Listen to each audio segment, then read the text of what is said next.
Hello my dear student, देखिए हम लोग लास्ट क्लास में आपके क्लास 10th के द्विघात समीकरण में थे और उसमें दूसरी एक्सरसाइज चल रही थी 4.2 में द्विघात गुणनखंड विधि से द्विघात समीकरणों के मूल ज्ञात कीजिए। ये कर लिया था। उदाहरण 2 में दूसरा क्वेश्चन है, उदाहरण 1 में दी गई समस्याओं को हल कीजिए। यहाँ तक काम कर लिया था। पहला मैंने कहा, दूसरा सॉल्व है, देख लीजिएगा। अब तीसरा क्वेश्चन है, ऐसी दो संख्याएं ज्ञात कीजिए जिनका योग 27 है और गुणनफल 182 है। प्रश्नावली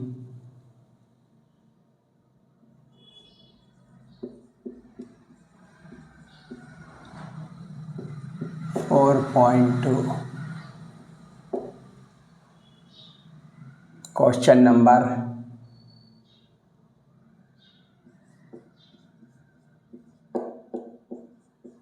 3 कह रहा है कि ऐसी दो संख्याएं ज्ञात कीजिए जिनका योग 27 है, 27।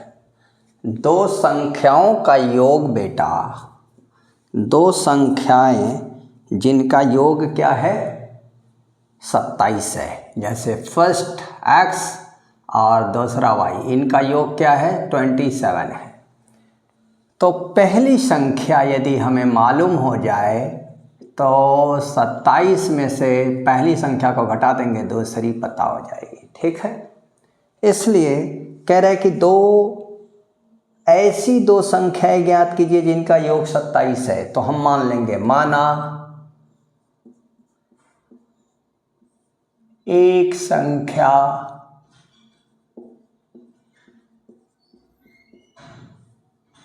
x है तो दूसरी संख्या बराबर 27 माइनस x। दो संख्याओं का योग, प से पहली, द से दूसरी बराबर 27। दो संख्याओं का योग 27 है। पहली x है तो दूसरी बराबर, तो दूसरी बराबर 27 माइनस x। समझा? कुछ नहीं करना है। तो दूसरी इतनी हो गई। फिर कहता है, दो संख्याएं ज्ञात कीजिए जिनका योग 27 है और गुणनफल 182 है प्रश्नानुसार। तो कह रहा है कि ऐसी दो संख्याएं ज्ञात कीजिए जिनका योग बेटा क्या है, 27 है और उनका गुणनफल क्या है, 182 है, 182। तो प्रश्नानुसार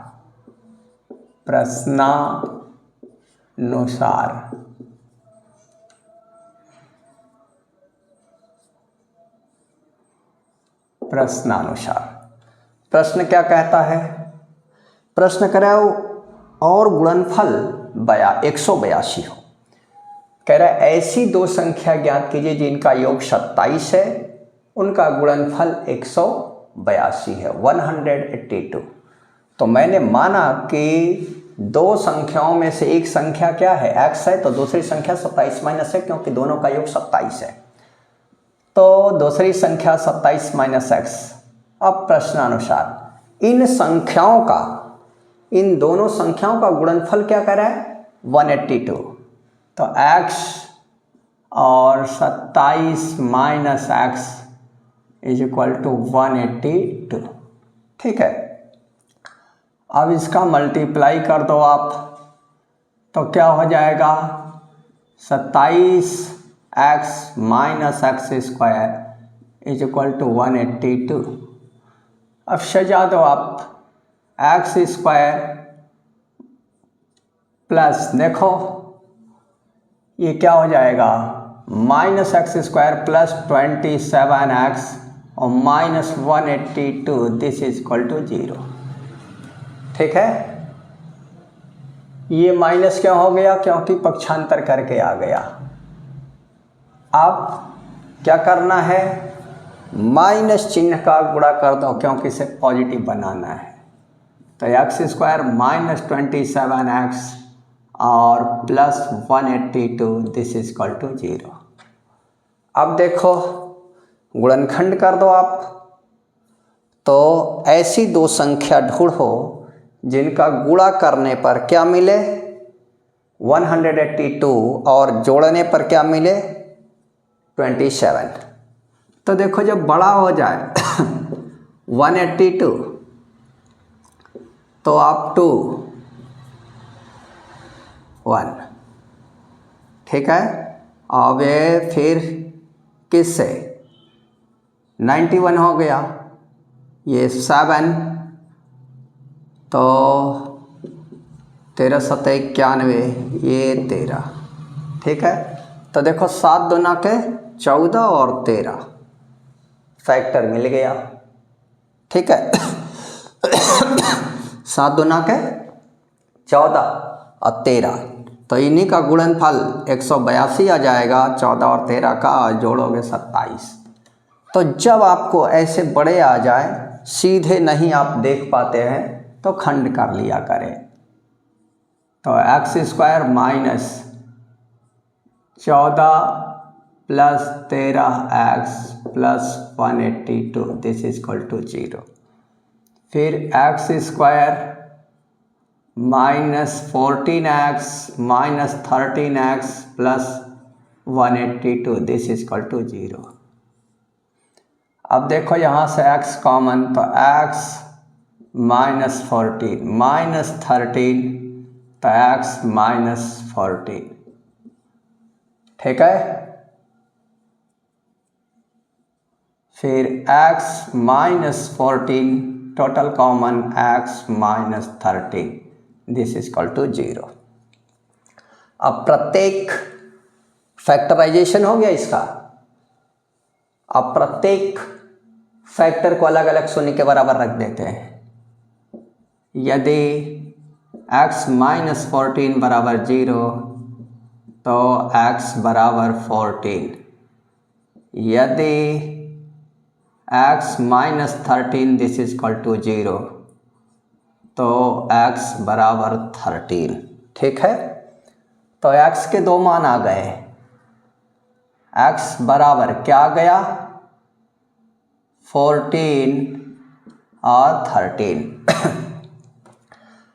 तो दो संख्याएं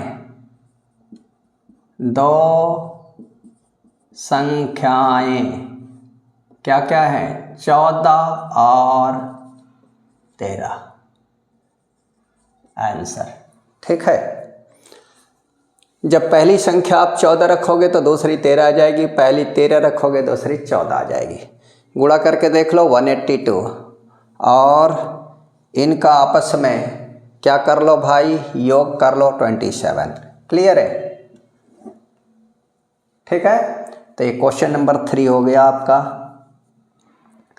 ठीक है। अब चौथा सवाल है, कौन सा सवाल? क्वेश्चन नंबर 4 क्या है? दो क्रमागत धनात्मक पूर्णांक ज्ञात कीजिए जिनके वर्गों का योग 365 हो। 365 दो क्रमागत संख्याएं।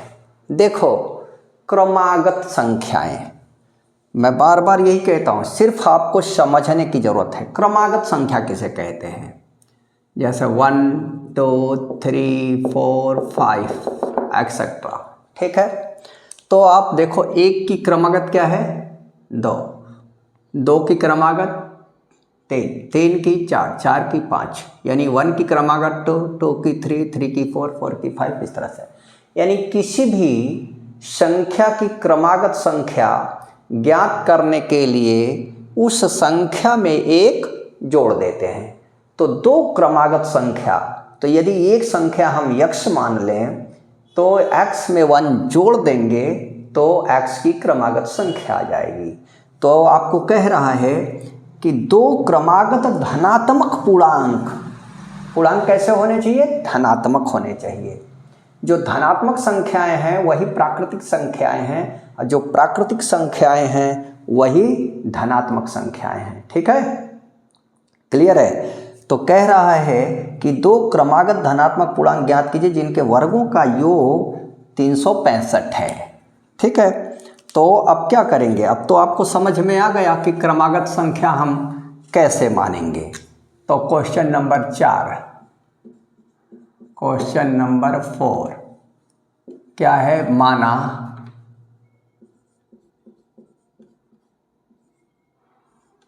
दो क्रमागत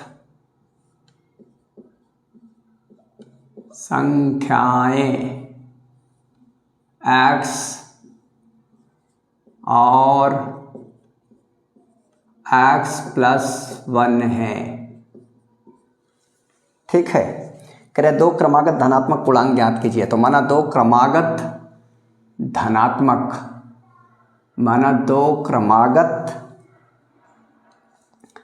धनात्मक पूर्णांक लिखना चाहिए, काम गड़बड़ हो गया। माना दो क्रमागत संख्याएं, माना दो क्रमागत धनात्मक पूर्णांक, ऐसे लिखो आप। जिस भाषा में प्रश्न हो उसी भाषा में उत्तर होना चाहिए। माना दो क्रमागत धनात्मक पूर्णांक x और x+1 है। दो क्रमागत धनात्मक पूर्णांक ज्ञात कीजिए जिनके वर्गों का योग 365 है। तो मैंने मान लिया कि माना दो क्रमागत धनात्मक पूर्णांक x और x+1 है। अब ये भी आपको बताया था कि क्रमागत संख्याएं, ठीक है, तो किसी भी संख्या में एक जोड़ने पर उसकी क्रमागत संख्या ज्ञात हो जाती है। ठीक है, तो दो क्रमागत धनात्मक पूर्णांक कह रहा है जिनके वर्गों का योग, अब प्रश्नानुसार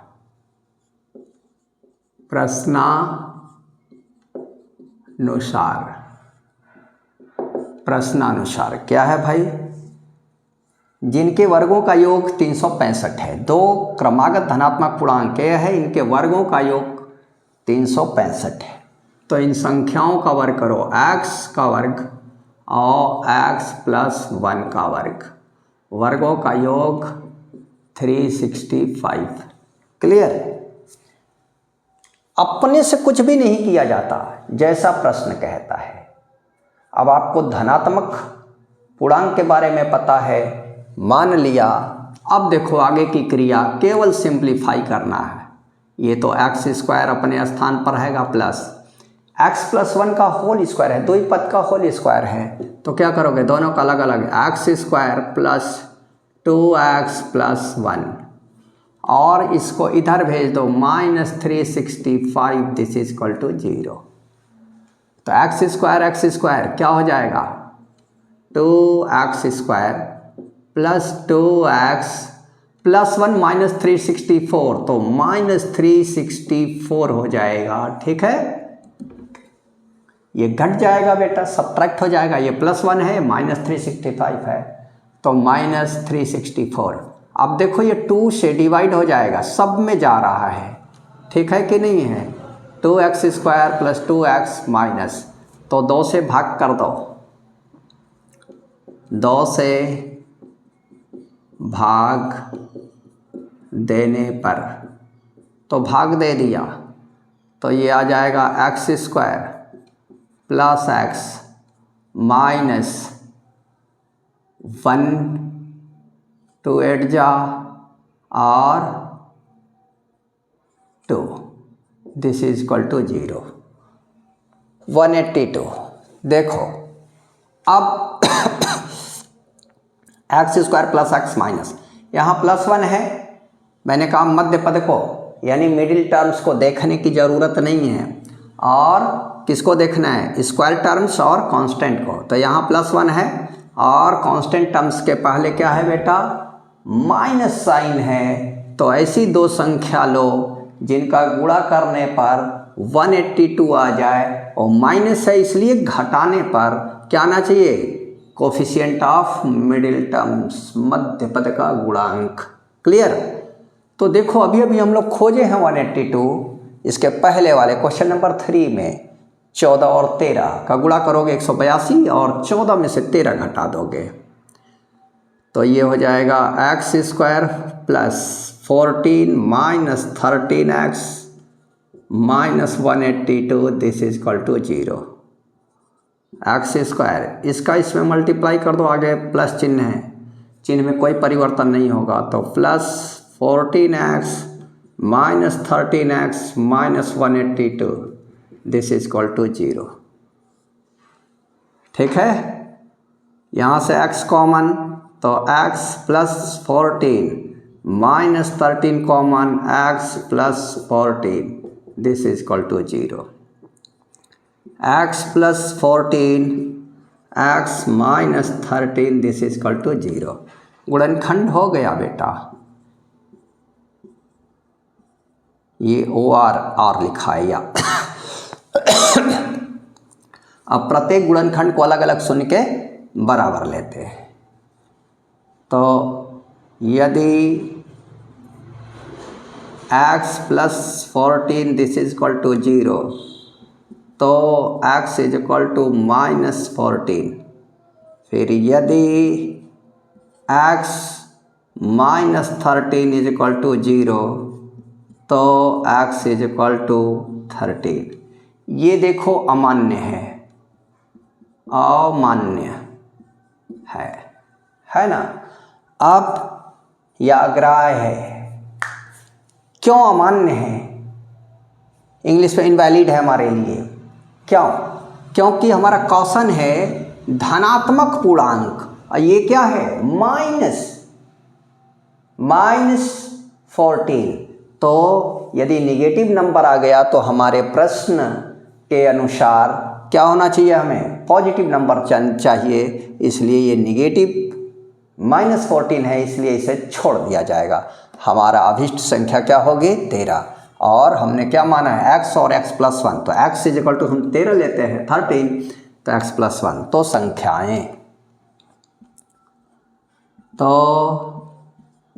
संख्याएं क्या हो जाएंगी,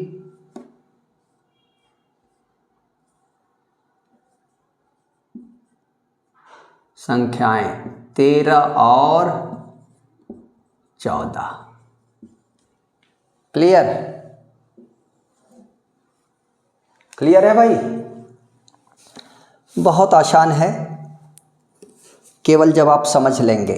क्वेश्चन नंबर 5 देखें, कह रहा है एक समकोण त्रिभुज की ऊंचाई उसके आधार से 7 सेंटीमीटर कम है, यदि कर्ण 13 सेंटीमीटर हो तो अन्य दो भुजाओं को ज्ञात कीजिए। देखिए क्वेश्चन को अच्छे से समझें। कह रहे कि एक समकोण त्रिभुज की ऊंचाई उसके आधार से 7 सेंटीमीटर कम है। एक समकोण त्रिभुज की ऊंचाई उसके आधार से 7 सेमी कम है। समकोण त्रिभुज की ऊंचाई का मतलब क्या है? समकोण त्रिभुज में लंब उसके आधार से बेस से 7 सेंटीमीटर कम है। तो जितना आप क्या मानोगे, बेस मानोगे, उसमें से 7 कम कर दोगे, घटा दोगे, लेस कर दोगे, तो उसकी ऊंचाई यानी लंब आ जाएगी। कर्ण आपको दिया है, काम हो गया, पाइथागोरस लगा दोगे।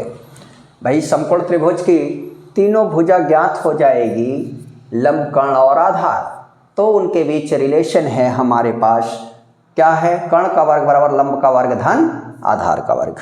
ठीक है, तो ये क्वेश्चन नंबर 5। चलें आप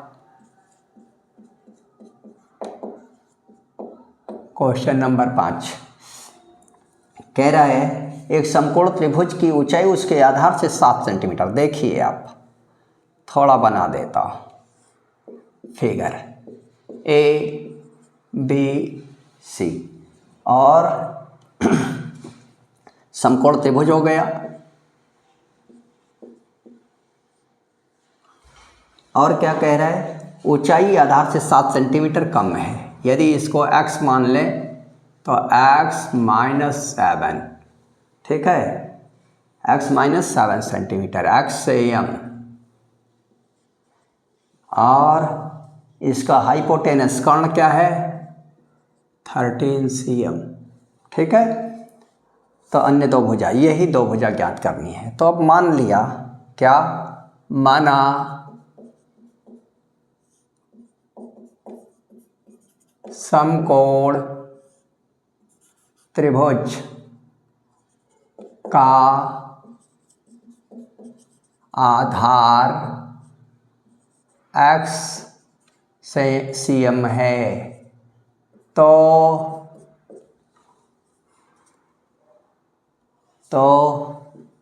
त्रिभुज की ऊंचाई, तो त्रिभुज की ऊंचाई क्या हो जाएगी x माइनस 7 सेंटीमीटर।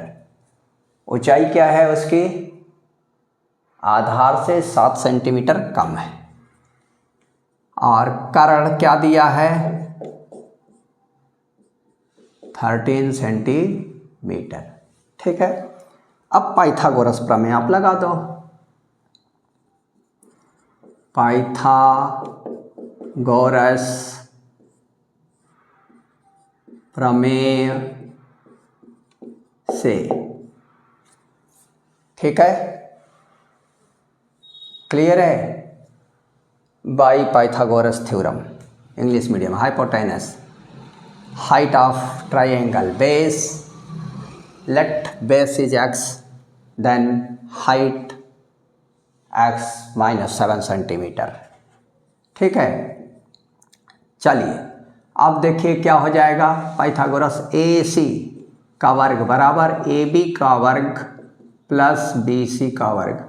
अब इस फिगर से मैं ले रहा हूँ AC 13 square is equal to AB x square plus BC x minus 7 का होल स्क्वायर, तो 169 हो जाएगा x square plus a minus B के होल स्क्वायर से खोल दो, तो x square minus 14x plus 49।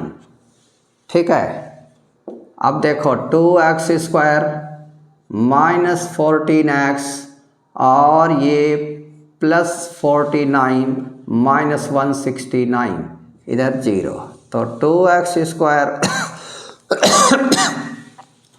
Minus 14x, ये माइनस, ये 0 और 2 1 120।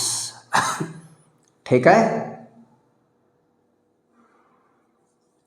अब 2 से डिवाइड कर दो, कट जाएगा ये 0, ये क्या हो जाएगा x स्क्वायर माइनस 7x और माइनस 60। ठीक है, अब देखो इसको इधर कर लो पूरा, x square minus 7x minus 60 this is equal to 0। अब यहाँ क्या आ गया बेटा, x स्क्वायर जो स्क्वायर टर्म्स है उसका कोफिशिएंट क्या हो गया, उसका कोफिशिएंट +1, और कांस्टेंट टर्म्स के पहले क्या है माइनस साइन है, इसलिए ऐसी दो संख्या लेंगे, गुणा करने पर 60 और घटाने पर कितना आना चाहिए 7। ऐसी दो संख्या लो जिनका गुणा करने पर 60 आ जाए। ठीक है, और घटाने पर 7 दूना के 14, तो देखो आप यहाँ से क्या मिल जाएगा भाई, 15 दूनी के 30, 15 चौका 60, 15 में से 4 11, और 10 छक्का 60, और 10 में से 4 जाएगा 6 आ जाएगा, और चाहिए क्या 7।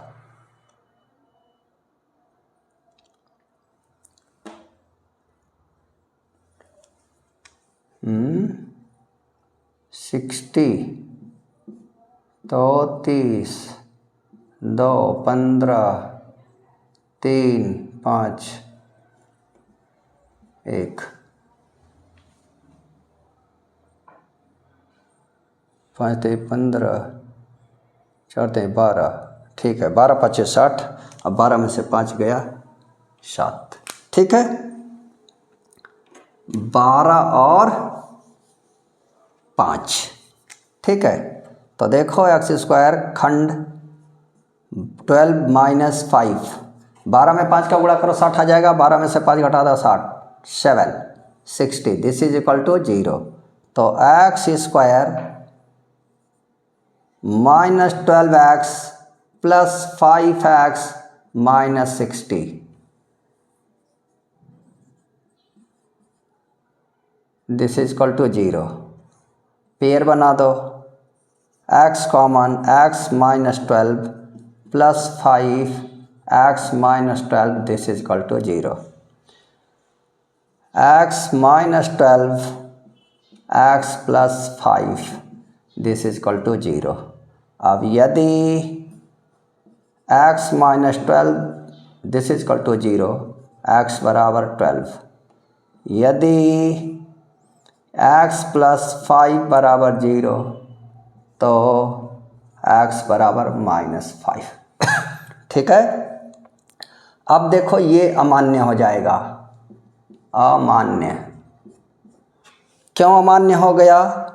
इसलिए कि निगेटिव डिस्टेंस है, भुजाओं की लंबाई है, तो दूरी, क्षेत्रफल, आयतन ये ऋणात्मक नहीं होते। यदि ऋणात्मक आ जाए तो उसे हम छोड़ देंगे, ठीक है। अब पूछा था क्या? अन्य दो भुजाएं, तो अन्य दो भुजा यानी एक 12 आ गया तो दूसरा क्या आ जाएगा? 5। तो समकोण त्रिभुज की अन्य दो भुजाएं, ठीक है, क्या हो जाएंगे भाई?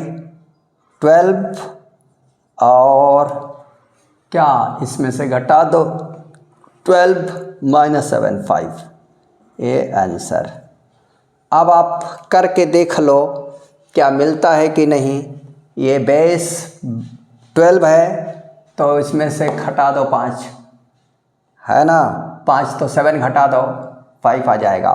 आप इसका वर्ग 12 का वर्ग करो, 12 का वर्ग करो, प्लस ये क्या है 5 का वर्ग करो, 144 प्लस 25 169, वर्गमूल ले लो तो 13। देखो इस हाइपोटेनस के बराबर है, इसलिए बिल्कुल 100% करेक्ट है, ठीक है। आप सवाल लगाने के बाद खुद से उत्तर चेक कर लेंगे, ठीक है कि नहीं है। कोई दिक्कत नहीं आएगी। मैं आशा करता हूँ कि सभी लोगों को समझ में अच्छे से आ गया होगा।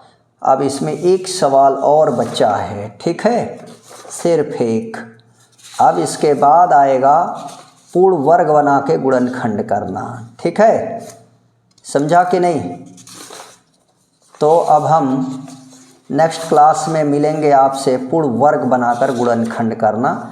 एक क्वेश्चन और है इसमें, ठीक है, समझा, क्लियर है। तो मज़ा आ रहा होगा, मैं आशा करता हूँ कि काफ़ी बढ़िया से समझाया जा रहा है और 100% लगाया जा रहा है। आप काफ़ी बेहतर सीख सकते हैं, ठीक है। तो बहुत बढ़िया कर सकते हैं आप, ठीक है। तो मज़ा आ रहा है पढ़ने में तो वीडियो को लाइक करें, शेयर करें और चैनल को सब्सक्राइब करें, ताकि तुरंत नोटिफिकेशन, कोई भी नया वीडियो जैसे अपलोड करें आप तुरंत उसका नोटिफिकेशन आपको मिले और आप पढ़ें और उसका लाभ उठाएं, ठीक है। Okay, thank you. और जिन्हें स्क्रीनशॉट लेनी है वो ले लें, ठीक है।